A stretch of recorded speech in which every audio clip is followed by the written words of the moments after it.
April 23, 1948, 8:47 p.m. The back room of Patsy's Italian restaurant on 117th Street and 1st Avenue in East Harlem, a legitimate establishment that served excellent food to regular customers while simultaneously functioning as a meeting place for high-level discussions between organized crime figures, who needed neutral territory where they could conduct business without attracting attention from law enforcement or from rivals who might attempt to disrupt negotiations or assassinate participants during vulnerable moments. The restaurant was owned by Pasquale Patsy Scogna, whose family had operated the business since 1944 and who understood that maintaining good relationships with powerful gangsters was essential for operating successfully in a neighborhood where the Italian Mafia controlled most commercial activity and where businesses that failed to cooperate or that created problems often found themselves experiencing mysterious fires or sudden closures, or ownership changes that benefited people with connections to criminal organizations. The back room featured a large oak table surrounded by leather chairs, wine bottles from Italy displayed on shelves along the walls, and a heavy door that could be locked from inside to ensure privacy during sensitive conversations about money territory, violence, or other topics that required absolute confidentiality. Seated at the head of the table was Francesco Frank Costello, 57 years old, one of the most powerful figures in the Italian-American Mafia, known as the Prime Minister of the Underworld, because of his political connections and his diplomatic approach to resolving conflicts between different criminal organizations. Someone who preferred negotiation and compromise to violence and bloodshed, but who was fully capable of ordering murders when necessary to protect his interests or to eliminate threats to his authority. Costello wore a tailored suit that had cost $700, far more than most working Americans earned in 3 months, his appearance immaculate and his demeanor calm and professional in the way of someone who had spent decades navigating dangerous environments, where showing weakness or uncertainty could get you killed or deposed by ambitious subordinates, who interpreted hesitation as opportunity for advancement. To Costello's right sat Anthony Tony Blue Mancini, 28 years old, a rising capo in the Genovese crime family, who had earned his nickname from his preference for wearing blue suits and blue ties, someone whose father and grandfather had been made men in the organization, and who believed that his family lineage entitled him to respect and advancement, regardless of whether he had actually demonstrated the intelligence or judgment that leadership positions required. To Costello's left sat 3 other Italian mobsters whose names and positions were less important than their collective function as witnesses to whatever business would be conducted during this meeting. Men who understood that their role was to observe and remember what occurred so they could verify later if disputes arose about what had been agreed upon or what commitments had been made by which parties. And seated at the opposite end of the table from Costello, positioned deliberately to communicate equal status rather than subordination, was Ellsworth Bumpy Johnson, 42 years old, recently released from prison after serving a 10-year sentence for assault and who was in the process of rebuilding his control over Harlem, numbers, rackets, and other criminal enterprises that had been managed by associates during his incarceration. But that now required his personal attention to ensure proper organization and profitability. Bumpy wore a charcoal gray suit with subtle pinstripes, a burgundy silk tie, and shoes that had been custom-made by an Italian craftsman in Brooklyn who specialized in footwear for wealthy clients who demanded perfection, his appearance projecting the kind of quiet confidence that came from decades of surviving and thriving in environments where most men died young or ended up in prison serving life sentences. The meeting had been called to discuss the financial arrangements between the Italian Mafia and Bumpy's organization regarding Harlem numbers operations, specifically addressing how profits would be divided and how disputes would be resolved and how cooperation would be maintained to ensure that both groups benefited from the lucrative gambling business that generated hundreds of thousands of dollars weekly from black residents who bet small amounts hoping to win payouts of 600 to 1 on numbers drawn from unpredictable sources like racetrack, betting handles, or stock exchange closing figures or other publicly available data that could not be easily manipulated. This arrangement had been negotiated originally in the mid-1930s after Dutch Schultz's assassination, when Lucky Luciano had recognized that forcing black numbers bankers out of Harlem would create more problems than it solved, and that allowing local operators to maintain day-to-day control while paying tributes to the Italian Mafia represented the optimal compromise between maximizing profits and minimizing violent conflict that would attract unwanted law enforcement attention. Costello opened the meeting by addressing Bumpy directly, his voice carrying the slight accent of someone who had emigrated from Italy as a child, and who had learned English through immersion in New York's immigrant neighborhoods. "Bumpy, I want to start by saying how glad we are that you're back on the streets and ready to resume your rightful position managing Harlem's operations. During your time away, things continued functioning reasonably well under the people you left in charge, but everyone knows that certain situations require the kind of judgment and authority that only you can provide. The reason I called this meeting tonight is to make sure we're all clear about expectations going forward. Your organization will continue collecting bets through your network of runners and banks throughout Harlem. Our organization will continue providing protection from law enforcement interference and from outside competitors who might try to muscle into the territory. You'll continue paying 35% of gross proceeds to us on a weekly basis, delivered every Monday morning to designated collection points. These terms are the same terms that were negotiated with Lucky Luciano 13 years ago and that have worked well for both sides since then. Does this arrangement still work for you, or do you see any need for adjustments based on current conditions?" Bumpy nodded slowly, his expression neutral and professional, showing neither enthusiasm nor resentment about terms that had been imposed by white gangsters who controlled enough political power and police cooperation to destroy black operators who refused to comply with demands for tribute payments. "Mr. Costello, I appreciate your directness and your willingness to maintain the agreements that were established before my incarceration. The 35% tribute is acceptable. My organization will continue making weekly payments on schedule. I have no issues with the current arrangement, and I see no reason to request modifications at this time. I do want to confirm one thing, though. The understanding has always been that Harlem's day-to-day operations remain under my control. Your people, do UNT interfere with how I run my banks, or manage my runners, or resolve disputes with customers, or handle any other internal matters? You receive your tribute, and you provide protection. But the actual business of organizing and operating the numbers system belongs to me and my people. Is that still the understanding we're working with?" Before Costello could respond, Tony Blue Mancini interrupted, his voice loud and aggressive in a way that immediately created tension in the room and caused the three witness mobsters to exchange glances, suggesting they recognized that something inappropriate was about to occur. "Let me tell you something. You don't get to set conditions or ask questions about how this works. You're in Harlem because we allow you to be in Harlem. You collect numbers because we allow you to collect numbers. You make money because we protect you from the cops and from other organizations that would take over your territory if we were UN keeping them out. So when Mr. Costello explains how this arrangement works, your job is to say, 'Yes, sir,' and 'Thank you, sir.' And then you go back to your neighborhood and you do exactly what you were told to do without asking questions or acting like you have some kind of equal partnership with us.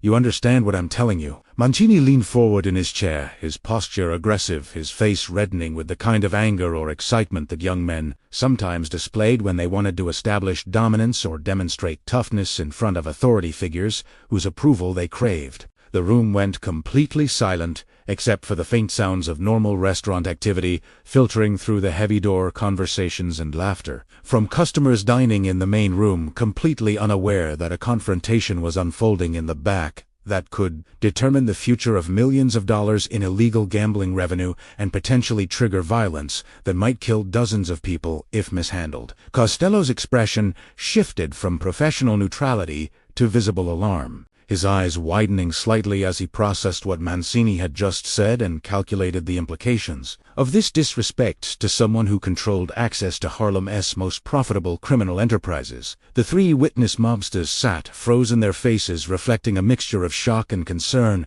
and what might have been morbid curiosity about how Bumpy Johnson would respond to being spoken to this way by a white gangster who clearly did not understand the history or the delicate balance of power that made the Harlem arrangement functional. Mancini continued speaking, apparently interpreting the silence as permission to elaborate on his position, or perhaps simply unable to stop himself from expressing opinions that he had probably been forming for years, while watching older mobsters treat black criminals with what he considered excessive deference and respect. "And let me tell you something else. While we're being clear about how things work, I don't care what agreements Lucky Luciano made 13 years ago. I don't care what understanding you think you have with Mr. Costello. Times change. Leadership changes. The old ways of doing business, where we treated you people like partners instead of like employees who take orders, those days are over. You're going to pay your tribute, and you're going to follow instructions. And you're going to show proper respect to made men in this organization? Or you're going to find out what happens when a N*** forgets his place and needs to be reminded that Harlem belongs to us, not to you. Do I make myself absolutely fucking clear? The word hung in the air like poison gas, contaminating the space, making breathing difficult, transforming what had been a professional business meeting into something far more dangerous and unpredictable. Costello closed his eyes briefly, a gesture that communicated frustration or despair or recognition that Mancini had just committed an error that might be impossible to repair, depending on how Bumpy chose to respond. The three witness mobsters shifted uncomfortably in their chairs, their hands moving reflexively toward their waists, where guns were concealed under jackets, preparing for the explosion of violence that seemed inevitable when someone insulted Bumpy Johnson this way. Especially someone who was challenging not just Bumpy personally, but the entire 13-year arrangement that had brought peace and profits to both Black and Italian criminal organizations in Harlem. Bumpy sat completely still for approximately 20 seconds, his face showing no emotional reaction whatsoever. His eyes fixed on Mancini with the kind of calm intensity that people who knew Bumpy recognized as far more dangerous than rage or threats or any visible display of anger. Then, without speaking, Bumpy smiled. Not a warm smile or a friendly smile, but rather a small, controlled movement of lips that communicated something cold and calculating, something that suggested Mancini had just made a catastrophic mistake, but that Bumpy was not going to respond in the expected way. After several more seconds of silence, Bumpy stood up slowly, adjusting his jacket and smoothing his tie with movements that were precise and unhurried, as if he were preparing to leave a pleasant dinner with friends, rather than responding to a racial insult delivered during a high-stakes criminal negotiation. "Mr. Costello, I appreciate you taking time to meet with me tonight. I think we've concluded our business. I'll be in touch when I have more information about how things will proceed going forward." Bumpy's voice was quiet and conversational, carrying none of the anger or threat that everyone in the room expected to hear. He turned toward the door without waiting for Costello's response, moving with the same calm deliberation he had shown throughout the meeting, giving no indication that anything unusual or provocative had occurred. Mancini started to say something else, possibly intending to issue more threats or to demand that Bumpy acknowledge his subordinate position before being allowed to leave. But Costello raised his hand sharply to silence the younger mobster, recognizing that allowing this situation to escalate further would only make things worse. Bumpy opened the door and walked out of the back room, passing through Patsy's dining area, where regular customers were eating pasta and drinking wine and enjoying normal Thursday evening meals, completely oblivious to what had just transpired in the private space behind them. The restaurant's front door closed behind him, and he disappeared into the warm April night, leaving Costello and his associates sitting in stunned silence, trying to process what had just happened and what it might mean for the future of the most profitable criminal arrangement their organization maintained in New York City. Mancini looked pleased with himself, apparently believing that he had successfully put Bumpy in his place and re-established proper hierarchical relationships between Italian mobsters and black criminals who should understand their subordinate status in the broader ecosystem of organized crime. But Costello knew better. He had dealt with Bumpy Johnson 4 years before the latter's incarceration, had negotiated directly with him on behalf of Lucky Luciano, had developed enough understanding of Bumpy's personality and methods to recognize that the calm departure and the small smile were not indicators of submission or acceptance, but rather signals that something very bad was about to happen, though what form that retaliation would take remained unclear. April 26, 1948, 10:15 a.m.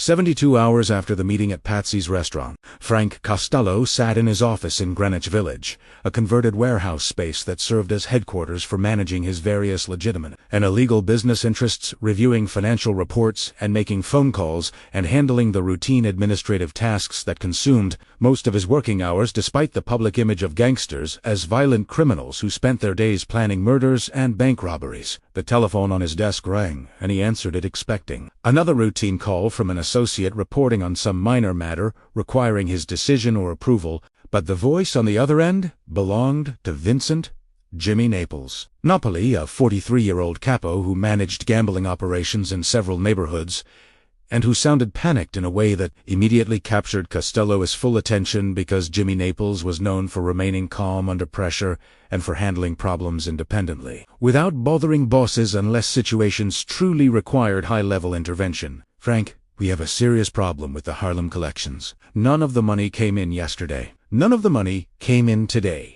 I've been trying to reach our collection points, and nobody is answering, or they re-giving me excuses about delays, or they re-saying they get back to me later, but nothing else actually coming through. We're supposed to be receiving approximately $150,000 per week from Harlem operations divided into daily collections that get delivered to designated locations where our people count it and process it and distribute it according to established protocols. But starting Monday morning, 48 hours after your meeting with Bumpy Johnson, the money stopped flowing completely. We haven't received a single dollar from any Harlem source in 2 full days. That's over $40,000 in missing revenue just from Monday and Tuesday, and today's Wednesday, and we're still not getting anything. I need to know what you want me to do about this situation."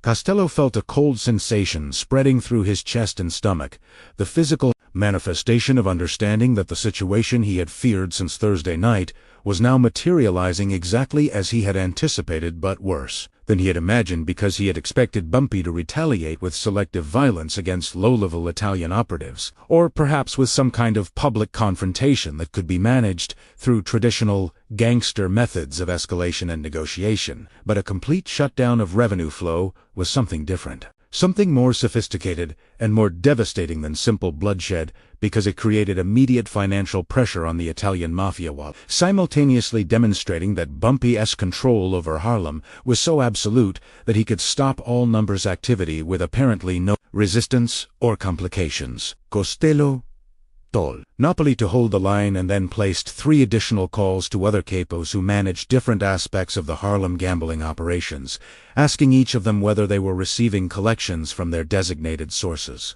All 3 reported the same thing: 0 revenues since Monday morning. Complete radio silence from numbers, banks, and runners who had previously delivered payments reliably every single day for 13 years. By noon on Wednesday, April 26th, Frank Costello had confirmed that approximately $6 in expected revenue had failed to materialize over 3 days, and that none of his associates had any information about why the money had stopped, or when it might resume, or what demands Bumpy Johnson might be making in exchange for restoring the flow of tribute payments. Several low-level Italian operatives reported that when they visited Harlem locations where collections normally occurred, they found businesses closed or owners claiming ignorance about any gambling activities or simply refusing to engage in conversations about money or numbers or any topic related to illegal operations. Some reported that black residents in Harlem were acting nervous or frightened, suggesting that word had spread throughout the neighborhood that something serious was happening and that people should avoid involvement until the situation resolved itself. But nobody had any concrete information about what Bumpy had ordered, or what his intentions were, or whether this shutdown was temporary or permanent. By Thursday afternoon, April 27th, 72 hours after collections stopped, Frank Costello received phone calls from 3 other major bosses in the Italian Mafia organization, all of them demanding explanations about why Harlem revenue had disappeared and when it would be restored and what Costello was doing to resolve this crisis that was now affecting the entire family's operations, because the $150,000 weekly from Harlem represented a substantial portion of the organization's gambling revenue, and because the sudden disappearance of that income stream created cash flow problems that rippled through multiple levels of the hierarchy as soldiers and capos and bosses who depended on regular payments from gambling profits business suddenly found themselves short of expected funds. One boss, Anthony "Fat Tony" Salerno, was particularly aggressive in his criticism, suggesting that Costello had mishandled the relationship with Bumpy Johnson and that perhaps new leadership was needed to manage the Harlem situation more effectively, a thinly veiled threat that if this problem continued much longer, Costello's position in the organization might be challenged by rivals who saw his failure as opportunity for their own advancement. Bumpy was already seated when Costello arrived, looking relaxed and comfortable, smoking a cigarette and sipping a glass of bourbon, his posture communicating complete confidence and zero concern about the fact that he had just cost the Italian Mafia over $80,000 in lost revenue over 5 days and had essentially declared economic war on one of the most powerful criminal organizations in American history. Costello slid into the booth across from Bumpy, dismissing his bodyguards to wait at the bar. Understanding that this conversation needed to happen without witnesses who might later testify or gossip about what was said, Costello spoke first, his voice carefully controlled to avoid showing the anger and frustration and genuine worry that he felt about how this situation might resolve. "Bumpy, I think we need to talk about what happened at our meeting last Thursday and about the current situation with collections. I want you to understand that what Tony Mancini said during that meeting does not represent the position or the attitude of our organization's leadership. He is a young man who doesn't fully understand the history and the mutual respect that has made our arrangement successful for 13 years. He spoke out of turn, and he will be disciplined appropriately for creating this problem. But I need you to understand that his disrespect toward you does not reflect how I feel or how the other senior leaders feel about our relationship with you. We value the partnership we've built, and we want to continue operating under the terms that have worked well for both sides. I am here tonight to apologize personally for the offensive language Mancini used, and to ask what we can do to resolve this situation and restore normal business operations." Bumpy listened to Costello's statement without interrupting, taking a slow drag from his cigarette and exhaling the smoke before responding in the same quiet, conversational tone he had used when leaving Patsy's restaurant 5 days earlier. "Mr. Costello, I appreciate you coming to Harlem personally to have this conversation. That shows respect, and I value that. But I want to make sure you understand what actually happened last Thursday and what it means for our future business relationship. What happened wasn't just that a young capo said some offensive words during a meeting. What happened was that someone in your organization publicly questioned whether I have the authority and the control necessary to manage Harlem's operations effectively. He suggested that I am an employee who takes orders rather than a partner who manages an independent territory in cooperation with your organization. He implied that the agreement Lucky Luciano negotiated 13 years ago is no longer valid, and that new terms might be imposed based on the preferences of younger Italian mobsters. Who do you want to respect the history or the reasons why that original agreement was structured the way it was? And he used language that makes it impossible for me to continue working with people who think of black criminals as subordinate beings, rather than as equals in business relationships." Bumpy paused to let his words register before continuing. "Now, you're right that Mancini is young and that he doesn't understand the history, but the problem is that he's not the only person in your organization who thinks that way. There's a whole generation of Italian mobsters who came up after Prohibition, who didn't experience the wars with Dutch Schultz or the negotiations with Luciano, who just assume that because they're white and Italian and connected to powerful crime families, they automatically deserve deference and respect from black criminals, regardless of what those black criminals have actually accomplished or what power they actually hold. And as long as that attitude exists in your organization, we have a fundamental problem that threatens the viability of our arrangement. Because I can't operate effectively in Harlem if your people don't recognize that my authority in this neighborhood is real and permanent, and not dependent on whether young Italian capos approve of how I conduct business." Costello started to respond, but Bumpy raised his hand to indicate he wasn't finished. "Here's what I need you to understand about why collections stopped on Monday morning. It wasn't revenge for the insult, though the insult certainly triggered my decision. It was a demonstration of a basic economic reality that I don't think your organization fully appreciates. Harlem's numbers operations generate approximately $150,000 per week in gross revenue, of which you receive 35% as tribute, which comes out to about $52,000 weekly or approximately $208,000 monthly. That money comes from thousands of black residents making small bets through hundreds of runners who work for dozens of banks that I organize and manage and protect. The entire system exists because black people in Harlem trust the local operators who take their bets and pay their winnings and maintain fair practices. They trust me personally because I've been running these operations for 15 years and because I've built a reputation for honesty and reliability. But that trust disappears instantly if people believe that I've lost control or that I am being disrespected or undermined by outside forces who do you and about Harlem or about protecting black interests within this system. Bumpy finished his bourbon and set the glass down carefully before delivering the statement that Frank Costello had been dreading since this conversation began. So here's the situation, Mr. Costello.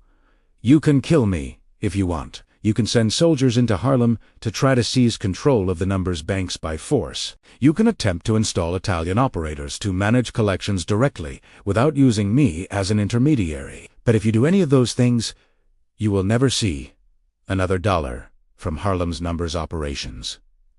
The runners will disappear. The banks will close. The customers will stop betting, or they'll create new underground systems that operate completely outside your control. Because the only reason this arrangement has worked for 13 years is that black people in Harlem believe I am protecting their interests while simultaneously meeting your organization's requirements for tribute payments. Remove me from that equation and the entire system collapses. Not because anyone is forcing it to collapse, but because the foundation of trust and local control that makes it function no longer exists. So your choice is simple. You can have Harlem with me, managing it under terms that recognize my authority and my independence, or you can have nothing. There is no third option where you install new management, or where you impose new terms that treat me as a subordinate employee rather than as an equal partner. The silence that followed was heavy and uncomfortable, filled with the realization that Bumpy had just articulated a truth that the Italian Mafia had perhaps never fully understood or acknowledged, which was that their control over Harlem's most profitable criminal enterprise was entirely dependent on one black man's willingness to serve as bridge between two communities that existed in fundamentally different relationships to power and authority in American society. Costello absorbed this information, calculating options and outcomes, recognizing that Bumpy was absolutely correct about what would happen if the Italian Mafia attempted to operate in Harlem without local black leadership that commanded genuine respect and loyalty from the community. Finally, after perhaps a full minute of silence, Costello spoke. "What do you want, Bumpy? What changes to our arrangement would satisfy you and allow us to resume normal operations?" Bumpy's response was immediate and precise. First, Tony Mancini is banned from any involvement in Harlem operations. He doesn't attend meetings. He doesn't collect money. He doesn't communicate with my people about any business matter. Second, the tribute rate drops from 35% to 30%, retroactive to Monday, when collections stopped. That 5% reduction is the financial penalty your organization pays for allowing someone like Mancini to disrespect me and jeopardize our partnership. Third, all future meetings about Harlem business happen on neutral ground or in Harlem itself, never in Italian neighborhoods where I am surrounded by your soldiers and where the power dynamics make equal negotiation. Impossibile. Impossibile. Fourth, any disputes about operations or payments get resolved through direct conversations between you and me personally, not through intermediaries or lower-level associates who might not understand the nuances or the history. And fifth, if any member of your organization uses racial slurs or questions my authority again, collections stop permanently and your organization loses access to Harlem entirely. These terms are non-negotiable. Accept them, and money starts flowing again Monday morning. Reject them, and we're done permanently. Frank Costello had negotiated with criminals and politicians and businessmen for 40 years, and had developed an instinct for knowing when someone was bluffing and when someone was stating genuine bottom-line positions that could not be moved through persuasion or threats. Bumpy's demands were not bluffs. They represented the minimum acceptable terms for continuing a partnership that Bumpy could walk away from right now if necessary, because unlike the Italian Mafia, which depended on Harlem revenue to maintain its financial position, Bumpy's organization would continue functioning profitably, even without paying tribute to outsiders, though obviously retaining the protection and the political connections the Mafia provided was preferable to operating independently. After considering these demands for approximately 30 seconds, Costello nodded once. Agreed. All 5 conditions are acceptable. Mancini will be removed from anything involving Harlem, and he LLB disciplined by the family for creating this mess. The tribute rate drops to 30% starting this past Monday. Future meetings happen where you want them to happen. You and I handle disputes directly, and anyone who disrespects you answers to me personally. Is there anything else we need to address tonight? Bumpy shook his head. No. We're done. Collections resume Monday morning at the new rate. Thank you for coming to Harlem to have this conversation in person. That meant something.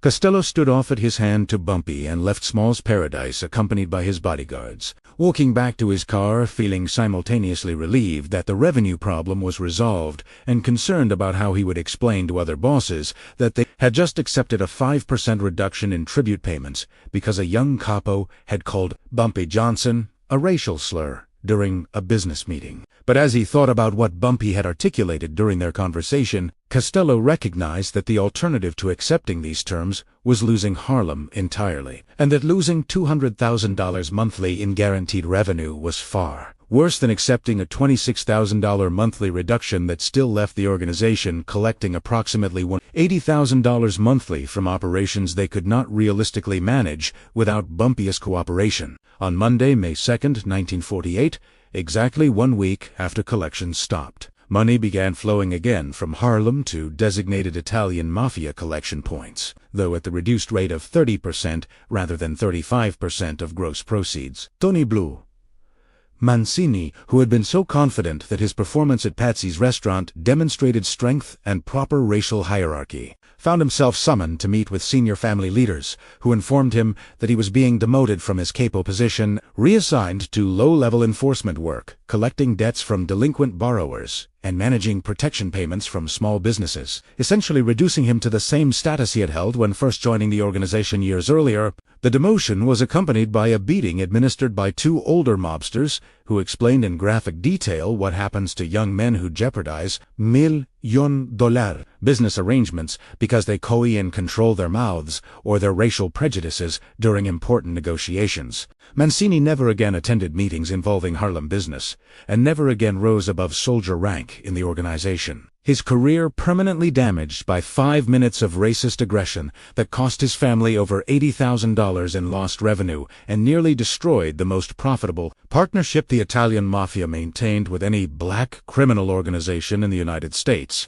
The story of what happened during the week of April 23rd through May 2nd, 1948, spread rapidly through both the Italian Mafia and the black criminal underworld. Discussed and analyzed by gangsters who recognized that Bumpy Johnson had demonstrated a form of power that transcended physical violence or traditional gangster toughness. He had shown that strategic economic leverage, combined with genuine control over a community's illegal economy, created more effective retaliation than any number of murders or beatings or other violent responses. That would have been both expected and relatively ineffective against an organization as large and powerful as the Italian Mafia, by simply stopping the flow of money without warning or negotiation or threats. Bumpy had created 5 days of panic among Italian bosses who suddenly realized that their control over Harlem was entirely illusory, that they were completely dependent on one black man's willingness to serve as intermediary, and that disrespecting that man or attempting to treat him as a subordinate employee rather than as an equal partner would result in immediate catastrophic financial losses that no amount of violence or intimidation could prevent or repair. Frank Costello, reflecting on these events years later during a conversation with another Italian boss, acknowledged that the Mancini incident had taught him something important about power and respect, and the limitations of racial hierarchy in criminal organizations that depended on cooperation across ethnic boundaries. Bumpy Johnson could have responded to that insult by killing Tony Mancini, or by ordering hits on our collectors, or by starting a war that would have killed dozens of people on both sides and attracted massive law enforcement attention that neither of us wanted. But instead, he just turned off the money for 5 days and let us panic while we realized how completely we depended on him for access to Harlem's revenue. That was genius. That was real power. And after that week, nobody in our organization ever again made the mistake of thinking that Bumpy was just some black criminal who worked for us rather than with us. He wasn't our employee. He was our partner, and the difference between those two positions was worth approximately $80,000 in lost revenue and one Capo S. ruined career.